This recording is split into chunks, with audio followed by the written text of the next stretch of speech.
Hola, muy buenos días. Esta es nuestra sesión número 3, dedicada al tema Partidos, Estados del Arte 2 y con el siguiente texto de trabajo. José Ramón Montero y Richard Gunter, los estudios sobre los partidos políticos. Muy bien, vamos a destacar como guía de lectura algunos aspectos importantes en el texto de Montero y Gunter. Empecemos. Montero y Gunter plantean que es necesario desarrollar una nueva mirada a los partidos políticos. Más que nunca, dicen, se hace pertinente desarrollar una nueva mirada dado los cambios sociales, políticos, económicos y tecnológicos de las últimas décadas. Estos cambios, este tema como tal, el cambio, la transformación social, por cierto, es el gran nudo de nuestro bloque 4. Ahora, como estamos hablando de un estado del arte, solo lo abordamos de manera muy esquemática. Estos grandes cambios sociales, políticos, económicos y tecnológicos transforman radicalmente el medio ambiente en el que se desempeñan los partidos. Los partidos, como cualquier organización social, están insertos en este medio ambiente, en esta atmósfera, y para poder reproducirse, para poder funcionar, necesitan, quieranlo o no, les guste o no, adaptarse a su sistema ecológico, por así decirlo. Los cambios de las últimas 3, 4 décadas realmente han sido muy vertiginosos. Ahora no puedo ahondar en ello porque va a ser todo el tema del bloque 4, pero simplemente piensen que somos una generación adecuada, ajustada a lo digital, a las transformaciones tecnológicas, al internet, a los medios de comunicación masivos, al telefonito inteligente. Esas cosas son bastante recientes. Solo fue hasta los años 80 que se empezaron a diseñar los primeros modelos de computadoras portátiles. El fenómeno del internet es también bastante reciente. Y la pregunta es cómo todos estos cambios, que son tecnológicos, pero que tienen consecuencias y resonancias políticas, económicas, culturales, identitarias, por supuesto personales, afectan a los partidos. Son cambios desafiantes. Esta introducción, este primer planteamiento, esta premisa de Montero y Gunter no es casual, porque el texto de Montero y Gunter que ustedes están leyendo en un artículo publicado en la Revista de Estudios Políticos de Madrid forma parte asimismo de un muy buen libro de Montero, Gunter y Juan Linz que se titula Partidos Políticos, Viejos Conceptos y Nuevos Retos. Ese subtítulo es muy ilustrativo de esta premisa. Se necesita una nueva mirada y una nueva perspectiva analítica para tratar de entender qué está pasando con los partidos en un momento en donde los retos, además de ser nuevos, son mayores, son realmente muy desafiantes. Luego de esa premisa, ustedes encuentran un primer apartado titulado La creciente bibliografía sobre los partidos, donde Montero y Gunter, así como hicimos con el texto anterior de Estado del Arte, nos recuerdan que estudiar a los partidos políticos, estudiarlos en serio, tomar en serio su bibliografía especializada, pues es enfrentarse con un océano, con una enorme cantidad de literatura que no para de crecer, que no para de complejizarse. En esas 2 cuartillitas dedicadas a ese apartado, la creciente bibliografía sobre los partidos, ustedes van a encontrar algunas referencias desde Ostrogorsky, Weber y Michels, que son considerados los autores fundacionales del estudio de los partidos, algo así como la Santa Trinidad de los autores clásicos, que aquí vamos a ver en el bloque 2. Cuando queramos estudiar el origen histórico de los partidos, pues qué mejor que ir a los primeros que los estudiaron, que son nuestros grandes clásicos. Con esos grandes clásicos inicia el apartado de Montero y Gunter. Te mencionan otros grandísimos clásicos de una etapa un poquito más adelante, como Duverger, como Neumann, como Epstein. Y luego se mencionan un autor que va a salir mucho a colación en este curso, Otto Kirchheimer, el autor alemán, que va a plantear como hipótesis que los partidos de masas ya desde los años 50 experimentarían muchos problemas para seguir reproduciéndose como originalmente había nacido y que ante esa necesidad de ajustarse a un cambio social, y está hablando de los 50, imagínense si Kirchheimer hubiera visto el cambio social de los 90. Bueno, pues el cambio social de los 50, que vamos a verlo, insisto, con calma en el bloque 4, era tal que para Kirchheimer los partidos de masas se habrían visto obligados a transformarse en un nuevo tipo de partido llamado partido catch-all. Eso lo vamos a ver también más adelante en el bloque 4. Bueno, en esta página que acabo de mencionar, este apartado, de hecho, antes de que inicie el siguiente apartado que se llama el declive de los partidos, hay este hilado muy amplio de estas fases, estos autores, hasta llegar hacia los años 90, donde, por ejemplo, se menciona en 1995 la aparición de la revista Party Politics.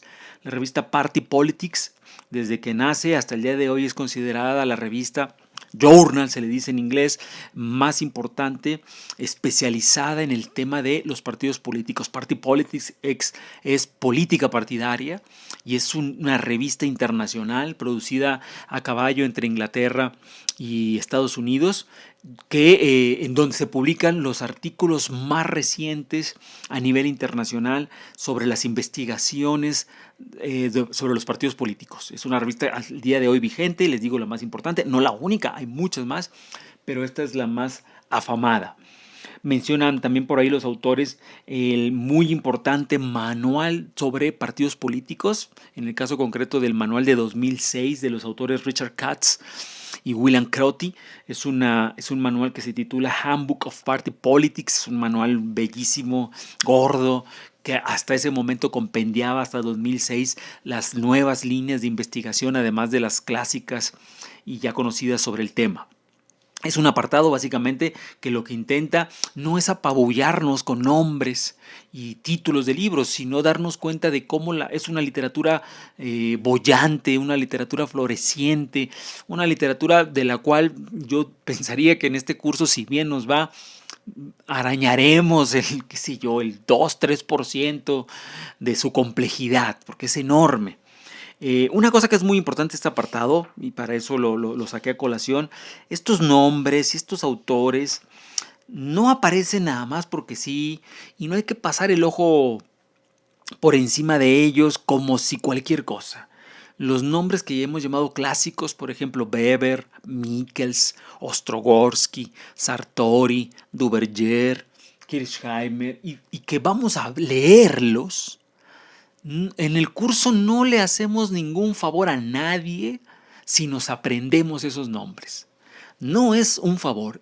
Como estudiantes de este curso y como estos autores son la columna vertebral de nuestro curso, y no solo de nuestro curso, sino de la literatura especializada, es una obligación de los estudiantes tomar nota de quién estamos hablando, tomar apuntes de estos apellidos y estos títulos de libros, no copiar mal los apellidos. Insisto, no es una cosa como de sofisticación saber que hubo un alemán apellidado Weber que fue considerado uno de los primeros padres fundadores de la literatura. No, si lo vamos a tomar en serio, tomarlo en serio implica tenerlo claro, saberlo manejar, saberlo frasear, saberlo escribir. Entonces, ojo con esto. Estamos hablando de nuestra tercera sesión, nuestro segundo texto. Estamos recién empezando y es un buen momento para tener claro eso. Parte del curso es empezar a relacionarnos con los nombres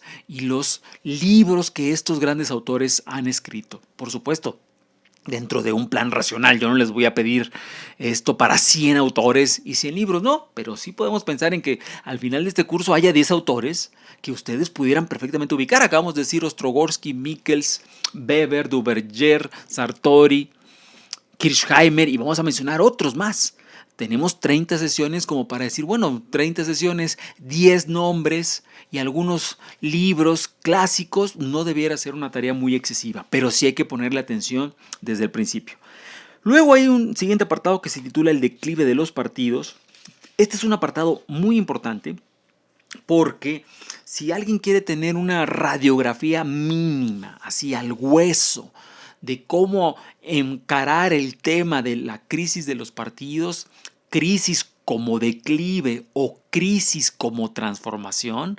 Recuerden que eso ya lo vimos en la sesión pasada, en el texto anterior. Aquí vuelve a salir y esto nos permite como un efecto de acumulación para que ya no nos vaya a hacer cada vez como nuevo y se nos deslice, sino que al contrario, haya una especie como de efecto repetitivo que nos permita recordar lo que estamos viendo. Bueno, este apartado del declive de los partidos, además de recordarnos muy bien ese debate, si el cambio de los partidos es una crisis, entendida crisis como declive, o es una crisis como transformación. La palabra crisis es polisémica. Si ustedes van al diccionario se van a encontrar que crisis puede significar estas dos cosas y más, por cierto. Pero al menos estos dos significados y otros, estos dos los tiene. La crisis puede ser una decadencia, por decirlo así, o puede ser una transformación. Algo está en crisis porque está dejando de ser lo que era y está comenzando a ser otra cosa. Bueno, en estas dos cuartillitas dedicadas a ese apartado del declive de los partidos, está muy bien explicado por qué, sobre todo el tema del cambio social y particularmente si pensamos en el tema del cambio tecnológico, eso pone en jaque las formas tradicionales de hacer política. No se puede seguir haciendo política como se hacía antes de la invención de Internet. No se puede seguir haciendo política ahora sin las redes sociales. Ven ustedes que todos los políticos tienen Twitter, tienen Facebook. No se puede seguir haciendo política como se hacía hace mucho tiempo, boteando, llenando las plazas. Más bien preciso, claro que se puede seguir haciendo y se sigue haciendo, pero está claro que si un partido quiere ser competitivo, no puede seguir haciendo la política solo de esa manera. Tiene que entrar a los medios masivos de comunicación, tiene que cambiar un lenguaje. No es lo mismo el lenguaje político antes del dominio de la televisión a después con este dominio televisivo que ahora, te dice, está siendo desplazado por el dominio de las nuevas redes sociales.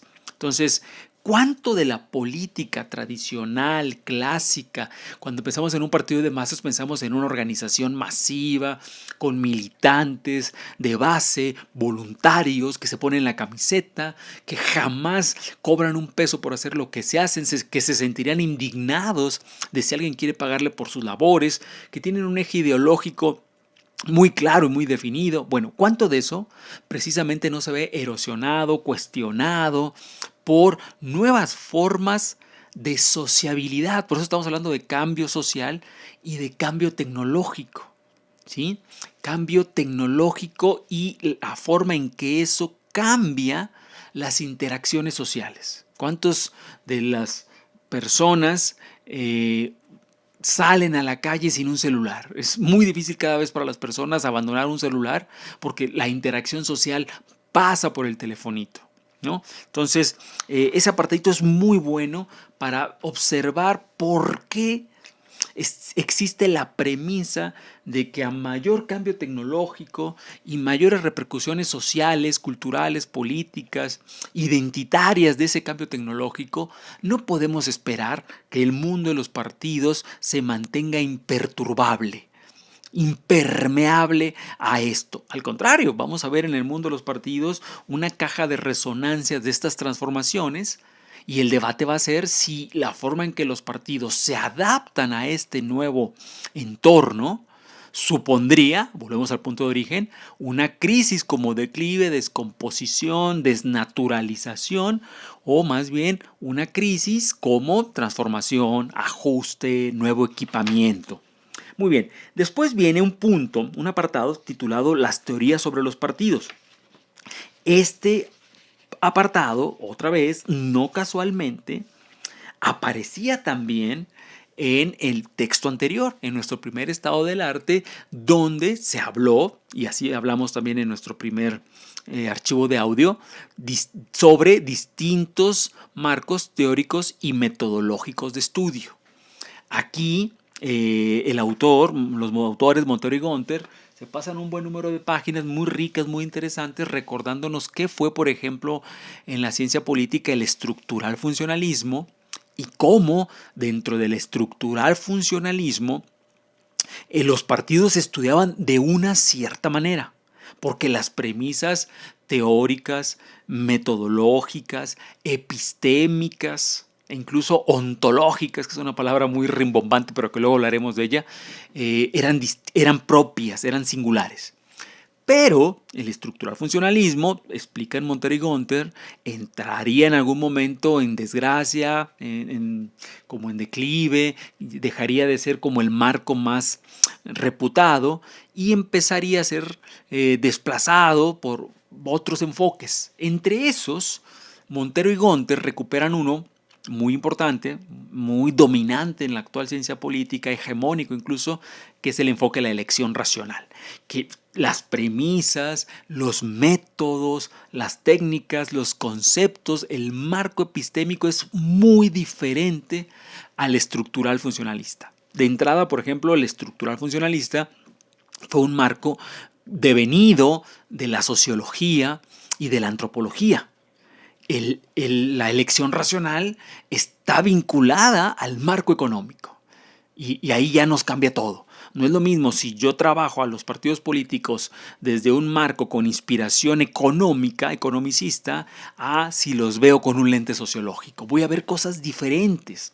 Porque la palabra lo dice, enfoque es cómo enfocas el objeto de estudio. ¿De qué manera lo enfocas? ¿Cuáles son tus focos? ¿Qué es lo que alumbras? Y por lo tanto, ¿qué es lo que dejas en la sombra? Porque ninguna teoría puede verlo todo. Un enfoque, como diría Talcott Parsons, que fue el fundador del estructural funcionalismo, es una suerte como de lámpara que echa luz para que veas algo. Pero esa luz existe como luz porque hay algo que se mantiene en la oscuridad. Entonces no hay ningún enfoque que pueda iluminarlo todo simultáneamente. Por eso es que en la ciencia política tenemos muchos enfoques, porque insisto, no hay uno que pueda verlo todo. Luego, Montero y Gunter mencionan un tercer enfoque que ellos le llaman el enfoque institucional, a veces le llaman también el enfoque estructural, le llaman en algún momento el enfoque de rango medio, que es un enfoque que podemos asociar, y lo vamos a hacer en este curso, con los procedimientos de investigación de Ostrogorsky, de Michels, de Duverger, del propio Weber, que era el llamado enfoque organizativo, estructural, institucional. Una cosa que uno tiene que empezar a aprender en nuestros cursos es que a veces los autores, es normal, le llaman a las cosas con nombres diferentes, ¿no? Y eso al principio a uno lo desconcierta, pero después si uno sigue investigando, se va a dar cuenta, bueno, que no es nada raro. Uno era francés, otro era italiano, otro era alemán, uno vivió en el siglo XIX, uno escribe en el siglo XXI. Pues es normal que a veces estos nombres, por tradiciones de investigación diferentes, se les use de esta manera distinta. Bueno, esto de los enfoques, otra vez, no casualmente va a ser ahondado en todo un bloque de nuestro curso, el bloque 3, que es un bloque dedicado a precisamente los enfoques de análisis de los partidos. Aquí, como estado del arte de Montero y Gunter, la función, vuelvo a repetir, es solo presentarnos algunas especies como de resúmenes apretados, una especie como de etiquetas. Los estados del arte, el que vimos la sesión anterior y piénsenlo como una especie de panorama que nos va poniendo etiquetas donde nos va llamando la atención a, si tú quieres estudiar partidos, ojo, este tema es muy importante. Dentro de este tema existe este subtema. Luego tenemos este otro tema que también en algún momento hay que revisar. ¿Sí? Ese es el estado del arte, es como un panorama, una miscelánea de los mínimos, hay que asumirlo así, los estados del arte plantean lo mínimo, así estrictamente lo mínimo que uno tendría que estudiar sobre ese tema. El estado del arte presenta como cápsulas, como resúmenes, lo que hace es un criterio de orientación. Te dice, si tú quieres orientarte en el tema del debate de la crisis, le puedes entrar así. Yo no te lo voy a resolver, te voy a presentar cómo se le entra y luego te voy a poner las decenas de autores que podrías leer si quieres ahondar en ese tema. ¿De acuerdo? Entonces, esa es la función muy instrumental del estado del arte, que nos va a permitir orientarnos en una en un tema en el que queremos conocer. Última partecita última partecita del texto de Montero y Gunter, una parte que ellos titulan Hacia dónde vamos desde aquí. Cuando acaban con la parte de los enfoques, acá desarrollan un par de hojitas más, donde básicamente la idea es, fíjense, cierran con una premisa, la premisa de necesitamos mejorar nuestros marcos de investigación, necesitamos tomarnos en serio el tema de los partidos, necesitamos caer en cuenta que tal vez algunas de las teorías más clásicas que se produjeron en la mitad del siglo XIX y en la primera mitad del siglo XX siguen siendo muy importantes, hay que conocerlas, pero también hay que renovarlas. Las teorías, y esto también está planteado en el estado del arte, y es un buen momento para no perderlo de vista, las teorías son construcciones que los investigadores desarrollan para tratar de aprender. Cuando digo aquí aprender, así con esta entonación, estoy usando aprender con H intermedia. No aprender sin H, que quiere decir aprendizaje, sino aprender con H intermedia, que quiere decir asir, ¿no? Asir algo, agarrar algo, tomar algo. Las teorías intentan aprender los fenómenos empíricos, intentan darnos una representación idealizada de qué es ese fenómeno empírico. Para poder aprenderlo de esa manera, las teorías plantean conceptos, plantean ideas, grandes marcos ideales. Ahora, evidentemente pasan dos cosas. Uno, el fenómeno empírico se produce primero. Después, los investigadores, cuando caen en cuenta que un fenómeno empírico es muy importante y que necesita ser explicado, van a construir teorías para tratar de representar teóricamente lo que es el fenómeno empírico. Es lo primero que les decía, pasan dos cosas. Esta es la primera. El fenómeno empírico siempre va por delante y después viene la producción teórica de los investigadores intentando darle una forma explicativa a ese fenómeno empírico. Esa forma explicativa es una teoría, que está hecha por conceptos. Segunda cosa que sucede, inevitable. El fenómeno empírico que nos costó un montón retratar teóricamente, nunca está quieto.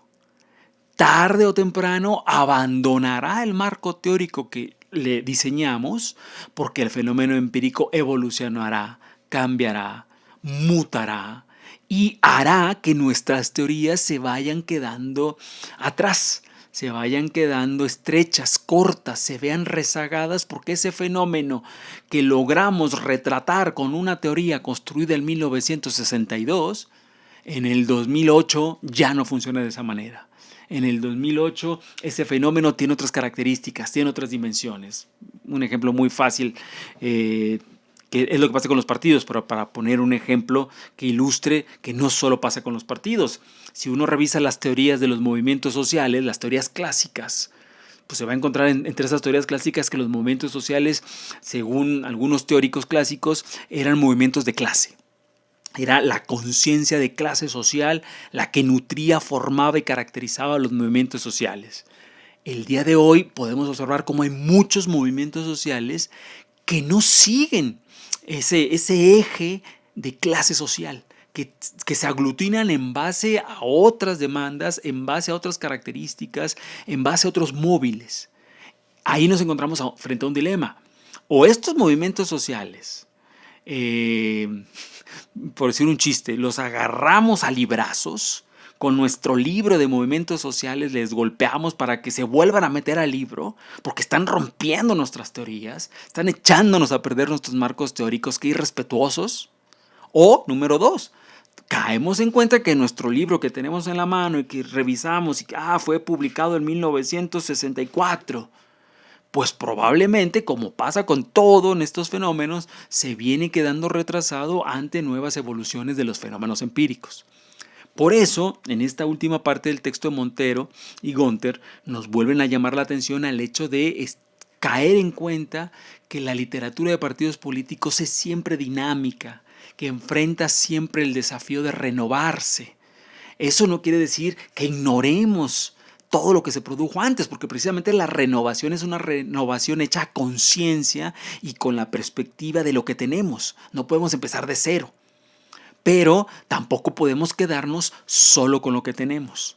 Pero si realmente nos interesa actualizarnos y renovarnos, insisto, es muy importante saber de dónde venimos, teóricamente, cuál es el origen, cuál es el desarrollo, cuál es la evolución, cuáles son las coyunturas y los desafíos que enfrentan actualmente los teóricos de los partidos políticos para dar cuenta de los nuevos cambios, las nuevas evoluciones, las mutaciones de los partidos. ¿De acuerdo? Con eso termina entonces el texto de Montero y Gunter que conforma nuestra sesión número 3 y nuestro archivo de audio número 2, dedicado a nuestro estado del arte, también número 2. Lo dejamos aquí por ahora. Les mando un saludo. Que se encuentren muy bien. Hasta pronto. Chao.